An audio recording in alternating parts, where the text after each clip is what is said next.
वर्धमान नगर में रूपसेन नाम का राजा राज करता था। एक दिन उसके यहां वीरवर नाम का एक राजपूत नौकरी के लिए आया। राजा ने उससे पूछा कि उसे खर्च के लिए क्या चाहिए, तो उसने जवाब दिया, 1000 तोले सोना। सुनकर सबको बड़ा आश्चर्य हुआ। राजा ने पूछा, तुम्हारे साथ कौन कौन है? उसने जवाब दिया, मेरी स्त्री, बेटा और बेटी।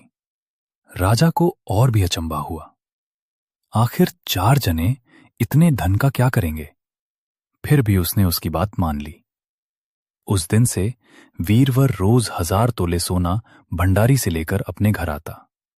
उसमें से आधा ब्राह्मणों में बांट देता, बाकी के 2 हिस्से करके एक मेहमानों, वैरागियों और सन्यासियों को देता और दूसरे से भोजन बनवाकर पहले गरीबों को खिलाता। उसके बाद जो बचता उसे स्त्री बच्चों को खिलाता, आप खाता।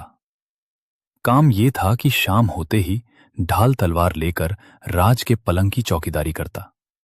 राजा को जब कभी रात को जरूरत होती वो हाजिर रहता। एक आधी रात के समय राजा को मरघट की ओर से किसी के रोने की आवाज आई। उसने वीरवर को पुकारा तो वो आ गया। राजा ने कहा, जाओ पता लगाकर आओ कि इतनी रात गए ये कौन रो रहा है और क्यों रो। वीरवर तत्काल वहां से चल दिया।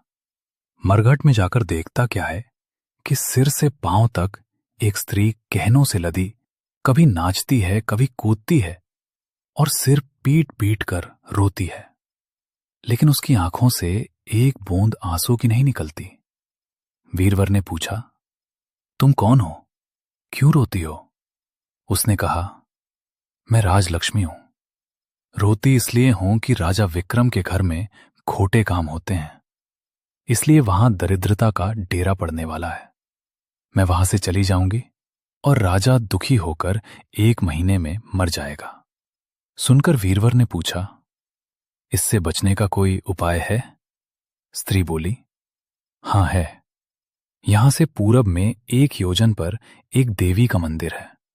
अगर तुम उस देवी पर अपने बेटे का शीश चढ़ा दो तो विपदा टल सकती है।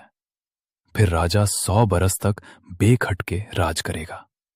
वीरवर घर आया और अपनी स्त्री को जगाकर सब हाल कहा। स्त्री ने बेटे को जगाया, बेटी भी जाग पड़ी। जब बालक ने बात सुनी तो वो खुश होकर बोला, आप मेरा शीश काटकर जरूर चढ़ा दें। एक तो आपकी आज्ञा, दूसरे स्वामी का काम, तीसरे ये दे देवता पर चढ़े, इससे बढ़कर बात और क्या होगी? वीरवर ने अपनी स्त्री से कहा, अब तुम बताओ। स्त्री बोली, स्त्री का धर्म पति की सेवा करने में है। निदान 4 जने देवी के मंदिर में पहुंचे। वीरवर ने हाथ जोड़कर कहा, हे देवी, मैं अपने बेटे की बलि देता हूं। मेरे राजा की 100 बरस की उम्र हो। इतना कहकर उसने इतने जोर से खांडा मारा कि लड़के का शीश धड़ से अलग हो गया। भाई का ये हाल देखकर बहन ने भी खांडे से अपना सिर अलग कर डाला। बेटा बेटी चले गए तो दुखी मां ने भी उन्हीं का रास्ता पकड़ा और अपनी गर्दन काट दी। वीरवर ने सोचा कि घर में कोई नहीं रहा तो मैं ही जीकर क्या करूंगा। उसने भी अपना सिर काट डाला। राजा को जब यह मालूम हुआ तो वो वहां आया। उसे बड़ा दुख हुआ कि उसके लिए 4 प्राणियों की जान चली गई। वो सोचने लगा कि ऐसा राज करने से धिक्कार है। ये सोच उसने तलवार उठा ली और जैसे ही अपना सिर काटने को हुआ कि देवी ने प्रकट होकर उसका हाथ पकड़ लिया। बोली, राजन, मैं तेरे साहस से प्रसन्न हूं। तू जो वर मांगेगा सो दूंगी। राजा ने कहा, देवी, तुम प्रसन्न हो तो इन 4 को जिला दो। देवी ने अमृत छिड़क कर उन 4 को फिर से जिला दिया। इतना कहकर बेताल बोला, राजा बताओ, सबसे ज्यादा पुण्य किसका हुआ? राजा बोला, राजा का। बेताल ने पूछा, क्यों? राजा ने कहा, इसलिए कि स्वामी के लिए चाकर का प्राण देना धर्म है, लेकिन चाकर के लिए राजा का राजपाट को छोड़ जान को तिनके के समान समझकर देने को तैयार हो जाना बहुत बड़ी बात है।